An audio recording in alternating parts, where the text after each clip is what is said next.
Bienvenue dans le plus grand parc attractif de Guadeloupe à Sainte-Anne, Karukéraland.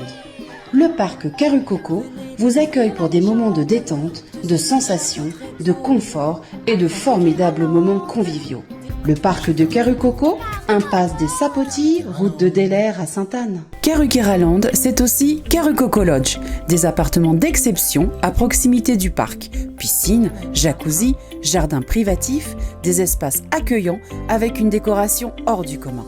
Des moments de détente uniques en Guadeloupe. Réservez dès maintenant votre séjour sans plus attendre. Guadeloupe, actualité. Est-ce qu'on arrive à joindre M. Télémac au téléphone? Non, ça ne fonctionne pas. On va... Allô? Oui, allô? Oui. Oui, Jimmy Télémac, on l'a enfin. Alors, il faudra peut-être baisser le retour. Jimmy, vous m'entendez? Oui, j'entends. Merci. Alors, quand le préfet qu'on vient d'entendre a dit à 3 reprises que c'est un bon accord qui a été signé. Alors moi, je ne comprends pas, puisque de l'autre côté, dans votre communiqué, vous dites que la EDF ne vient pas à la table de négociation. Alors, à quel moment cet accord a été signé? Alors, il n'y a pas, je pense, dans l'expression de monsieur le préfet, d'affirmation de la signature d'un accord, mais d'une volonté à ce que nous puissions signer un accord qui est pour l'instant pour nous, du moins, la réception d'un projet de protocole. Oui. Document donc qui n'est pas abouti. Pour aboutir à un accord sur un papier, oui, il faut que les parties puissent se rencontrer. Et c'est bien là où le bas blesse.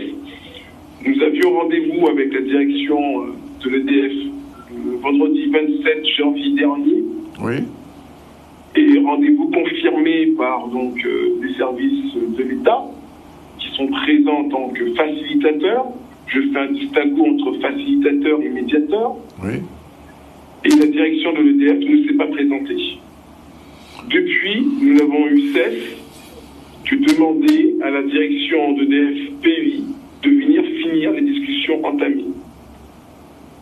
Je parle depuis le 27 janvier dernier. D'accord. Aujourd'hui, il faut comprendre que les salariés sont excédés de voir le comportement de leur employeur et ils ont totalement cessé de travailler.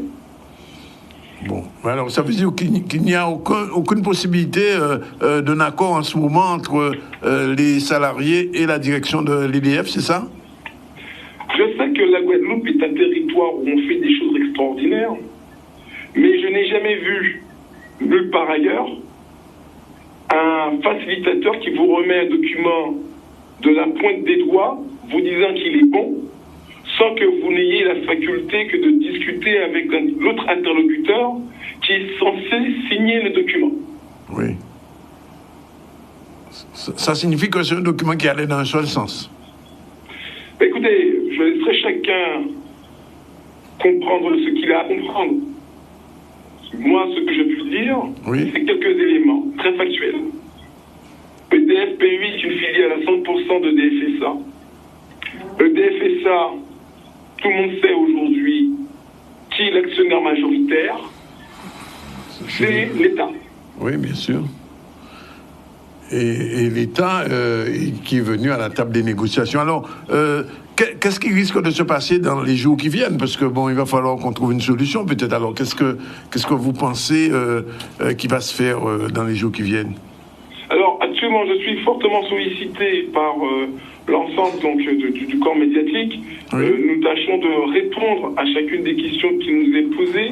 Oui. Mais il faut savoir que ce temps-là, c'est un temps qui nous est actuellement aussi précieux puisque nous avons un document qui nous a été remis tout de même et nous allons poursuivre l'étude de ce document. Nous disons que ce document n'est pas abouti. Néanmoins, nous y travaillons. Nous allons formaliser dans la soirée un retour au niveau des services de l'État, mais nous avons encore fait ce matin comprendre aux services de l'État qu'il fallait que nous ayons la direction de l'EDF en Guadeloupe, parce qu'elle est à Paris, en Guadeloupe pour pouvoir finaliser effectivement cette discussion.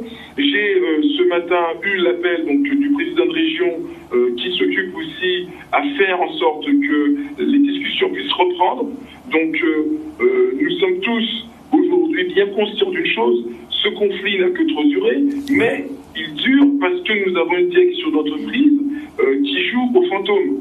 D'ailleurs, chaque Guadeloupéen qui m'écoute aujourd'hui pourra effectivement, même si dans sa colère, dans son énervement que nous comprenons, peut aussi entendre le fait que, en absence de l'autre interlocuteur, qu'on ne peut pas avancer. Et nous sommes les seuls, depuis le début du conflit, qui nous présentons devant les médias. Oui. Les médias nous sollicitent, nous répondons. Nous expliquons, du moins nous tâchons d'expliquer à la population les sujets graves qui se développent à EDF-PEI. Personne n'entend le directeur d'EDF-PEI. Il est caché, il est à Londres. Et aujourd'hui, tout le monde de concert nous dit mais il y a 18 points sur 19 qui sont réglés. Mais non, absolument pas. D'ailleurs, si vous écoutez attentivement ce que dit le préfet, il dit mais il y a un document sur la table, mais qu'il y a encore des points à discuter. Oui, effectivement. Donc, si le document il est complet. Donc on comprend bien qu'il y a une discussion encore à mener. Et pour que ces discussions se mènent, il faut que les parties se rejoignent autour d'une table. Nous n'avons jamais, nous, quitté la table des négociations. Alors, EDF l'a fait, oui. et EDF sait pourquoi. Maintenant, sur l'ampleur et l'impact de ce conflit, le durcissement de son conflit, il est à l'image de l'irrespect de la direction de l'EDF. Alors, est-ce que, puisque le président de région est intervenu, est-ce qu'il risque d'avoir une rencontre au moins en début de semaine, compte tenu de la situation? Nous convergeons vers cela. Oui. Je sais que c'est cette demande-là que le président de région appuie avec insistance. Oui. C'est cette demande-là qui est aussi sur la table donc, de la préfecture. Et nous attendons effectivement certains retours. Alors il semblerait que nous aurions, donc je dis bien, je parle au conditionnel, oui. Il semblerait que lundi, qu'une négociation puisse voir jour. Oui. Donc nous attendons confirmation de savoir si les réels acteurs décisionnaires de cette entreprise-là seront en Guadeloupe lundi. Et nous en sommes là pour l'instant. D'accord. Mais je rappelle à la population, oui, qui semble être un peu étonnée de ce qui se passe. Depuis le 5 décembre 2022, nous avons déposé un préavis de grève. Avec 13 jours de préavis, nous n'avons emmerdé personne. Nous avons sagement attendu. Et la direction a sagement attendu les premiers arrêts moteurs pour commencer à discuter.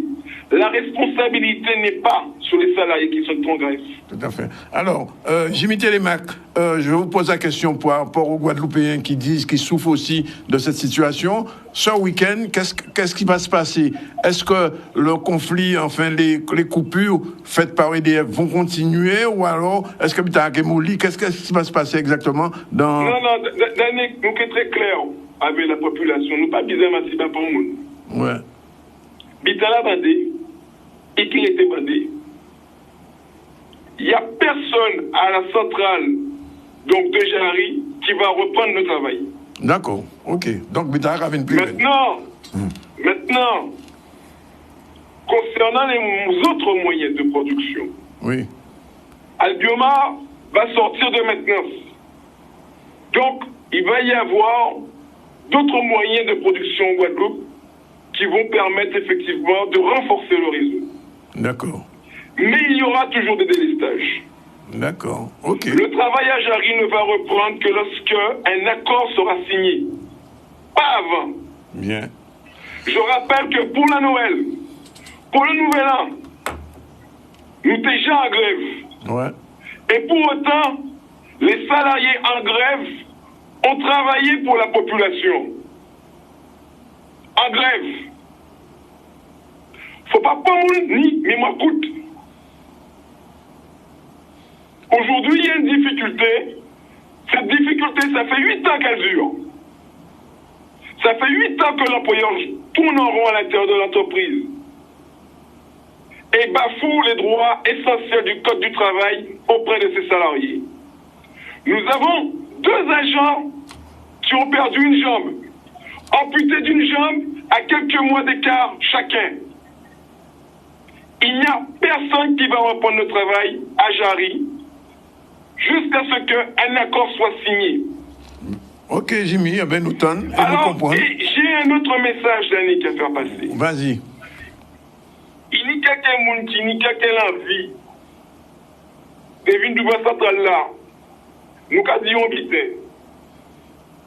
La CGTG qui répond coup par coup. Et nous avons prévu une préfecture.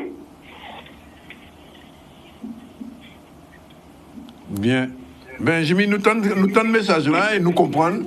Et donc, ce qu'on dit, c'est que si dans le week-end, il y a un semblant ou une volonté de négociation, ben, tenez-nous informés, tous les journalistes. Nous sommes disponibles, oui. Nous restons disponibles à toute heure pour enclencher la négociation. D'accord. Et nous demandons à la direction de DFPI d'assumer sa responsabilité et ses obligations d'employeur. Outremernews.fr, le site de l'actualité Outre-mer, 24 heures sur 24 et 7 jours sur 7. Retrouvez la chaîne Outremer News sur YouTube.